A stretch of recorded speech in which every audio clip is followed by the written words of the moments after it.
क्या उम्र रही होगी जब सन्यास की तरफ बढ़े? 50 साल तक एक टाइम भोजन किया, मिलिट्री में कैप्टन की सर्विस की। आप भारतीय सेना में भी रह चुके हैं। हाँ जी। घर वाले मेरी शादी करने के लिए बहुत प्रयास करते थे, विदेशी आ जाएं चाहे देसी आ जाएं तो सबका स्वागत है, आओ तो वेलकम, जाओ तो वेलकम। अरे ये तो आपने धीरेन्द्र शास्त्री वाली बात बोली। वीरेंद्र शास्त्री ने तो हमसे सीखी, अच्छा, और क्या। बाबाओं की जिंदगी दिखा रहे हैं कि कितनी कठिन होती है, वाकई बहुत कठिन होती है। हमने यहाँ मोटी मोटी जैकेटें पहनी हैं, लेकिन बाबा जो हैं सिर्फ एक पतले से कपड़े में हैं। और देखिए इनका जीवन जो है बहुत कठिन होता है, इसीलिए हम इनसे बात करने के लिए पहुँचे हैं, जानते हैं इनके जीवन के बारे में, कैसे शुरू होता है, कैसे खत्म होता है और कितनी कठिनाइयाँ आती है। प्रयागराज में मौजूद हैं, ऐतिहासिक धरती महादेव की धरती पर। बाबा जी क्या नाम है आपका? मेरा नाम गोपाल गिरी जी महाराज। ठीक। बाबा जी कहाँ से आए हैं? हम हरियाणा से आए, हरियाणा में रहते हैं जी। रेवाड़ी डिस्ट्रिक्ट है हमारा। हाँ दारूड़े शनि सिंगनापुर बगीची हमारा हाँ धाम है। ठीक है। तो बाबा जी कब तक रहेंगे यहाँ पर? हम यहाँ पर फरवरी 26 का महाशिवरात्रि का पर्व है जी। उसके बाद ही, फरवरी के बाद ही यहाँ से जाना होगा हमारा। कितनी कठिनाइयाँ आती हैं आप लोगों को यहाँ पर, क्योंकि ठंड का मौसम है और मैं देख रहा हूँ कि जैकेट भी आपने अभी पहनी है और पतले कपड़े में आप लोग रहते हैं, तो साधु जीवन कितना कठिन होता है? देखो, साधु बनना आसान नहीं है। जी। साधु फकीरी जो होती है जी। उसमें बहुत पापड़ बेलना पड़ते हैं बेटा। जीवन की हर प्रकार से संघर्ष से गुजरना पड़ता है। गर्मी है, सर्दी है, बर्फ़ है, तूफान है, रात्रि है, या जंगल में फंस गए हैं, पानी ओले गिर रहे हैं, रात्रि में कहीं भी छुपने के जगह स्थान नहीं है, फिर भी अपना जीवन, साधु जीवन में तो ऐसे ही जीवन रहता है कठोर। जब तक गुरु के पास आने से, गुरु भ्रमण के लिए भेजता है, जंगलों की खाक छानते हैं, जंगलों में भ्रमण करते हैं, और बचपन से ही हम सन्यासी हुए, बचपन से ही साधु हुए।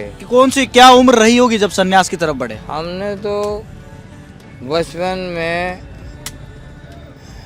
करीबन 12-13 साल की उम्र होगी हो मेरी, जब से ही मैं नागा सन्यासी बना। तो घर वालों ने रोका?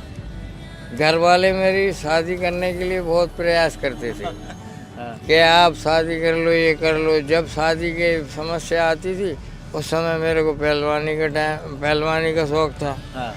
तो मैं दारा सिंह और रंधावा की जो कुश्ती होती थी, चाहे बॉम्बे हो, कलकत्ता हो, दिल्ली हो, इंदौर हो, जबलपुर हो, कहीं भी हो, वहीं पहुंच जाता था।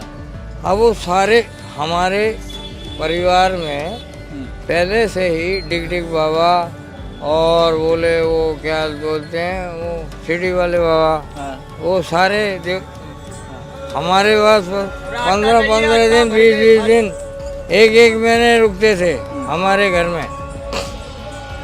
नहीं तो हमारे तो सनातन के जो भी साधु संत रहे वो हमारे परिवार में आते थे। अच्छा। तो मैं बचपन से उनको देखता था और सेवा करता था उनकी। फिर धीरे धीरे जब मैं बड़ा हुआ, फिर उसके बाद में मेरा अपने आप ध्यान हो गया। फिर मैंने कुछ समय बाद जब पढ़ लिख के मिलिट्री में मैं ज्वाइन किया, मैं 3 साल मैंने मिलिट्री में कैप्टन की सर्विस की। आप भारतीय सेना में भी रह चुके हैं? हाँ जी, 3 साल रहा। उसके बाद में रिटायरमेंट मैंने अपने आप ही दे दिया। उसके बाद में मैंने छोड़ दिया। क्यों? भगवान ने, देवता ने मुझे ऐसा दे दिया वरदान। एक बार क्या हुआ, क्या ऐसे जब ये एक जगह चल रही थी भजन कीर्तन और रामायण जी, तो हमारा तो रामायण कीर्तन में भजन में प्रेम था, तो हम वहीं पहुंच जाते थे। अब एक दिन ऐसी ड्यूटी लग गई, मुझे जाना था, पर वो मैं चला गया मंदिर में और वहाँ भजन कीर्तन में रहा। और लोग वहाँ जब वहाँ आके देखा तो मेरी जगह पे मेरे ही रूप में कोई और खड़ा हुआ मिला। उन्होंने महादेव की कृपा। हाँ, तो उन्होंने कहा अरे ये तो ड्यूटी। और वो जब मैंने देखा कि मैं तो रात भर वहाँ 24 घंटे रामायण में बिजी था, ये कहाँ से आ गए, तब उसी समय से मेरा वैराग्य शुरू हो गया। और मैं 12 साल की उम्र से और अपने घर से निकल गया। और मैंने साधु संतों की सेवा की और साधु संतों की लंगोटी धोई और उनसे मुझे ज्ञान प्राप्त हुआ। और मुझे जंगलों में खाक छानने के बाद उन्होंने मुझे जड़ी बूटियों का ज्ञान दिया। मैं आज भी लोगों की कई प्रकार की जड़ी बूटियों से सेवा करता हूँ। तो अभी आपका घर जाना होता है आपने? नहीं, आप छोड़ दिया? छोड़ दिया, जब से गया दोबारा गया ही नहीं आज तक। हाँ, कभी कभी याद आती होगी? याद तो ऐसा है, अब ये याद क्या है, अब जितने थे वो सब हम आ गए, कुछ हैं तो कोई बात नहीं, कभी अगर ऐसी आ जाएगी इच्छा तो चले जाएंगे देखने के लिए, पर हम गए नहीं आज तक। और बाबा जी खाने में क्या खाते हैं आप लोग? 24 घंटे में 1-2 रोटी कोई दे दे तो दे दे। हमने 50 साल तक एक टाइम भोजन किया, रात्रि के 12 के बाद। और 50 साल में ऐसा कोई टाइम नहीं आया कि मुझे अकेले भोजन करना पड़ा हो। मैं गुफा में रहता था और शाम को 6 बजे के बाद हमारे मंदिर में, हमारे घर में भजन कीर्तन हुआ करता था और 12 बजे तक भजन होता था। उसके बाद में हम अपना जो दाल चावल टिक्कड़ का सामान लेता था और लेके ऊपर चले जाते। और 2, 4, 5, 10 बंदे मेरे साथ में जाते थे। नीचे से पानी भर के ऊपर ले जाना, कूपे में भर के, ऊपर ना लाइट ना कुछ। और पहले तो रोड भी नहीं, वो चढ़ने की जगह भी नहीं थी, तो ऐसे जाते थे। बाद में हमने उसमें सीढ़ियाँ बनवाई। अब मैं देख रहा हूँ कि आप बाबा जी जो विदेशी लोग आ रहे हैं उनसे भी बात करते हैं और इंग्लिश में बात करते हैं। तो ये तो सब ऐसा है कि ये तो आजकल के लिए कोई बड़ी बात नहीं है। तो विदेशी आ जाएं चाहे देशी आ जाएं तो सबका स्वागत है। आओ तो वेलकम, जाओ तो वेलकम। अरे ये तो आपने धीरेन्द्र शास्त्री वाली बात बोली। वीरेंद्र शास्त्री ने तो हमसे सीखी। अच्छा, और क्या, वीरेंद्र शास्त्री ने तो हमसे सीखी। और क्या, वीरेंद्र शास्त्री की कितनी उम्र है? मेरी 74 ईयर्स है।